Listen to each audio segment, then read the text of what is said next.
낮아진 모습으로 예수님에게 간청했다라고 하는 것입니다. 특별히 18장 38절 39절 한번 봐주시겠어요? 18장 38절 39절 보면 38절입니다. 맹인이 외쳐 이르되 다윗의 자손 예수여 나를 불쌍히 여기소서 라고 외쳤어요. 그랬더니 앞서가는 자들이 이 맹인을 꾸짖어서 잠잠하라 했습니다.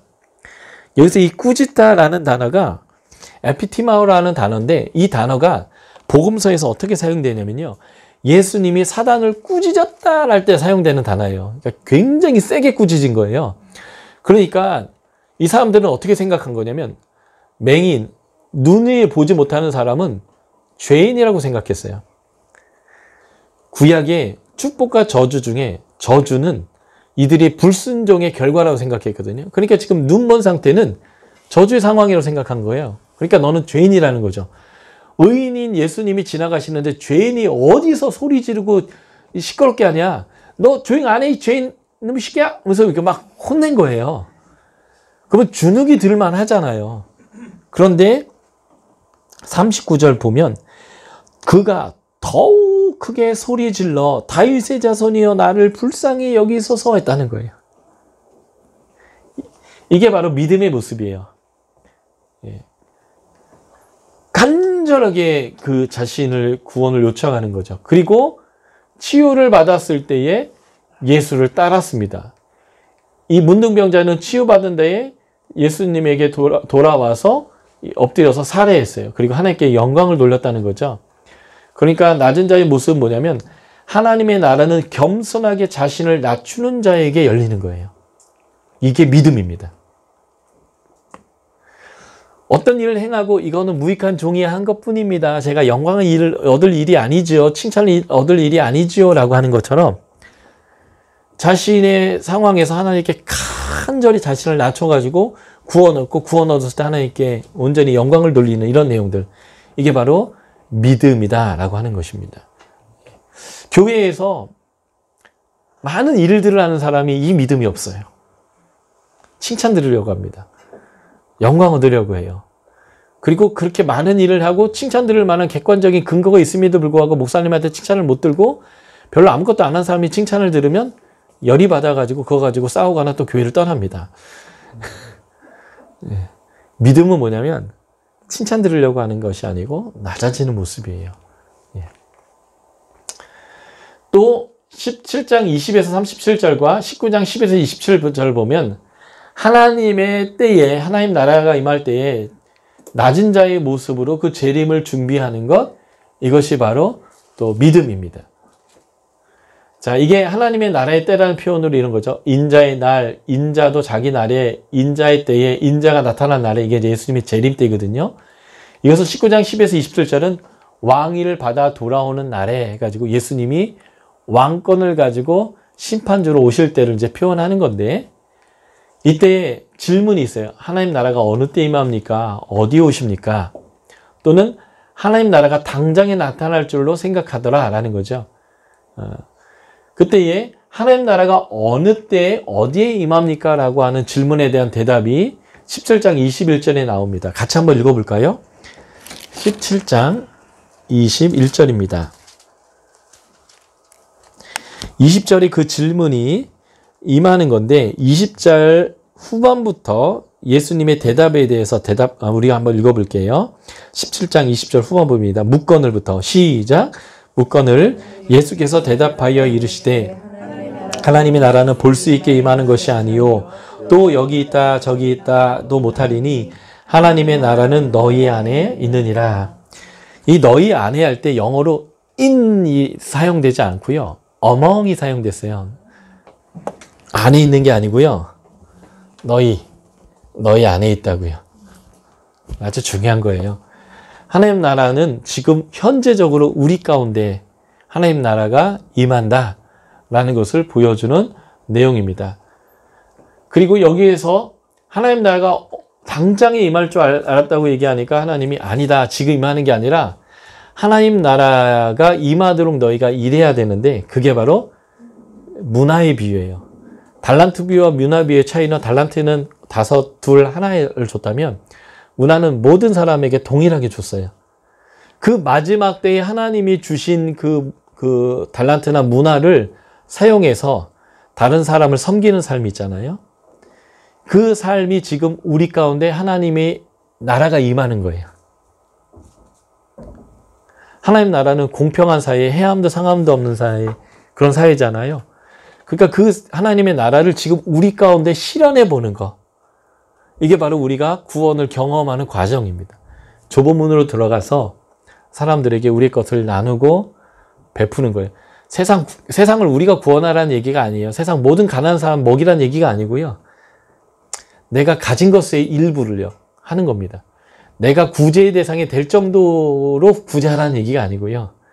그냥 목마른 사람에게 물 먹이고, 배고픈 사람에게 밥 먹이고, 아픈 사람이 치료받을 수 있을 만큼 약을 주고, 뭐 이 정도만 우리가 하는 거예요. 네.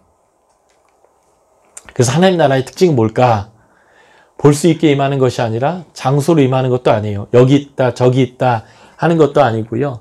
그 하나님 나라가 임할 때는요, 누구나 다 알 수 있게 옵니다. 번개가 빵 치면, 동에서 치면 서에서 번개가 번쩍하는 것처럼 다 알게 오는 거예요. 그러니까 나만 언제 오는지를 안다, 어디에 지금 와 계신 걸 안다, 이렇게 얘기하는 사람은 다 100% 이단입니다. 네.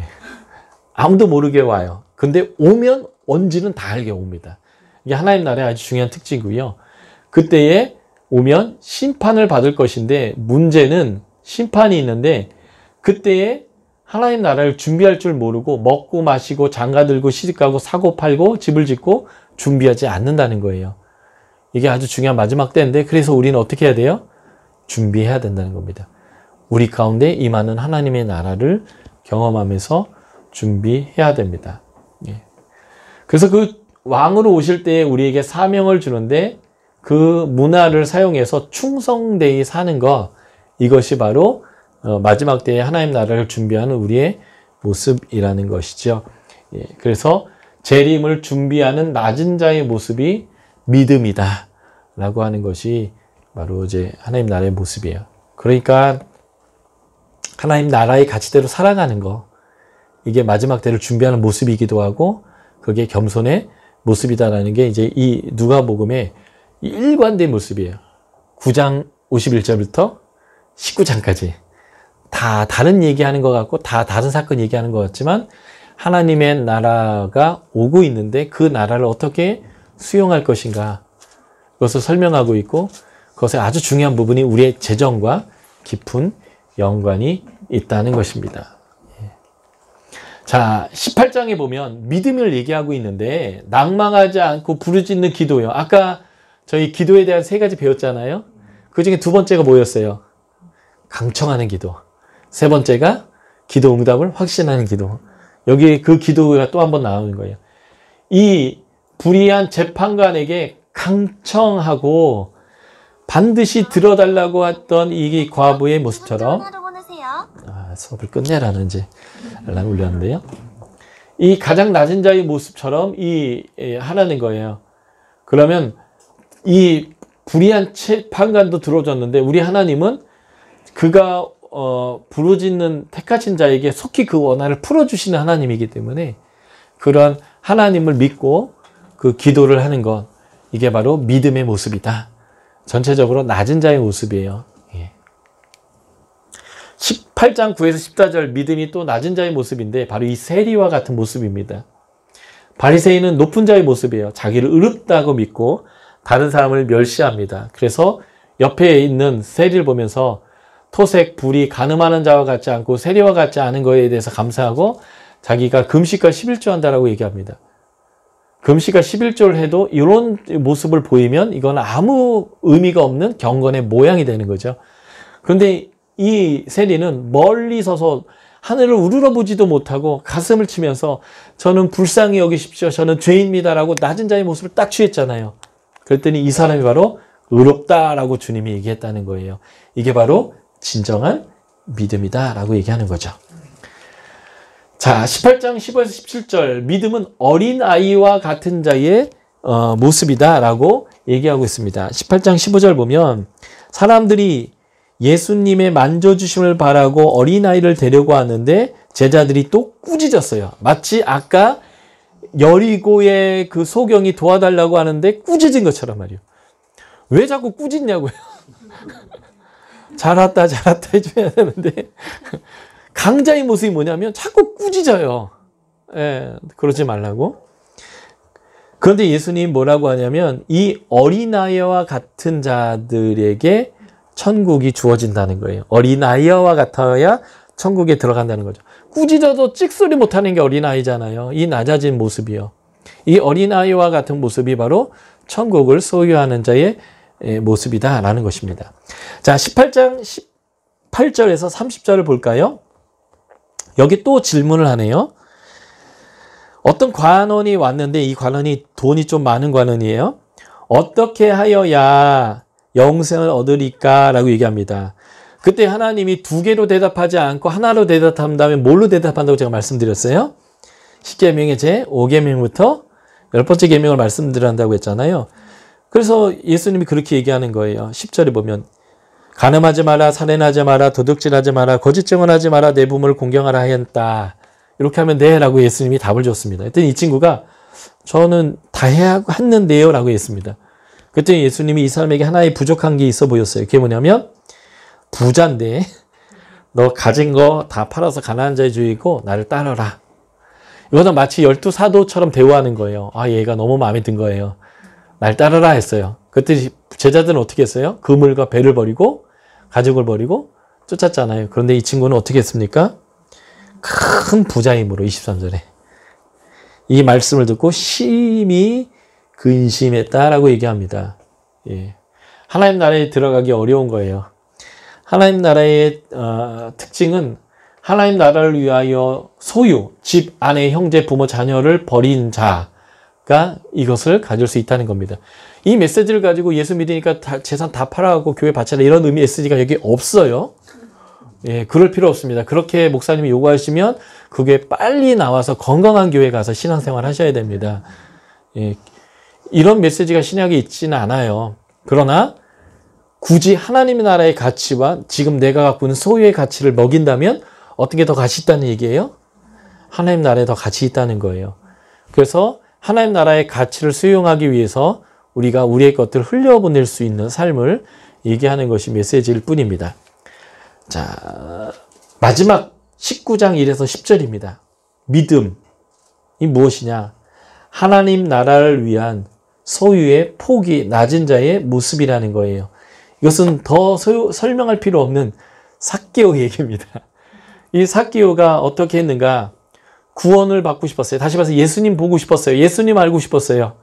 죄인인지 자기가 알아요. 그렇지만 그가 예수님을 보고 싶어서 키가 작았는지 나무에 올라갔습니다. 근데 예수님이 내려오라 했어요. 오늘 내가 너희 집에 유하겠다고 왔습니다. 기존의 사람들 보면 이상한 거죠. 아니 저런 죄인 중에 가장 높은 죄인 세리의 장의 집에 예수님이 왜 굳이 거길 왜 겨들어가나 라고 사람들이 얘기할 거예요. 예. 15장에 나오는 바리새인과 서기관이 왜 죄인과 세리와 함께 그들이 말씀 들어오는데 그들을 받아들이는가와 똑같은 메시지일 거예요. 그런데 예수님이 그를 받아들였단 말이에요. 다시 뭐래요? 예수님은 이 모든 자들에게 구원을 주시러 오신 거예요. 그때 이 부자인 죄인이 어떤 태도를 취했는가? 재산을 반을 나눠서 구제하기로 결정했고 토택한 것이 있다면 과하게 갚기로 결정했는데 이 태도 자체가 뭐냐? 그가 겸손하고 낮은 자세로 하나님 나라를 수용하는 모습을 보였다는 거예요. 그럴 때 예수님이 오늘 네가 아브라함의 자손이 되었다라고 말했다는 거예요. 이게 하나님 나라를 소유하는 메시지입니다. 제가 여러분들에게 나눠드린 자료에는 이제 누가복음의 재정관에 대한 설명이 되어 있는 슈트가 더 들어가 있을 거예요. 그거 보시면서 아 누가복음이 재정관을 많이 얘기하는구나. 다시 말해서 돈인 곳에 그 마음이 있는 것인데 우리가 어떻게 재정관을 쓰는 것이 하나님 나라의 가치를 수용했느냐 안 했는지를 결정짓는 것을 보여주는 하나의 표방의 모습이다라는 것으로 하나님 나라의 삶을 가르쳐준 누가의 메시지 한마디로 말하면 회개에 합당한 실제적인 열매가 있는 믿음의 삶을 살도록 이방인에게 예수 그리스도를 믿는 것이 무엇인지를 가르쳤던 복음 이것이 바로 누가복음이다. 기도하고 마치겠습니다.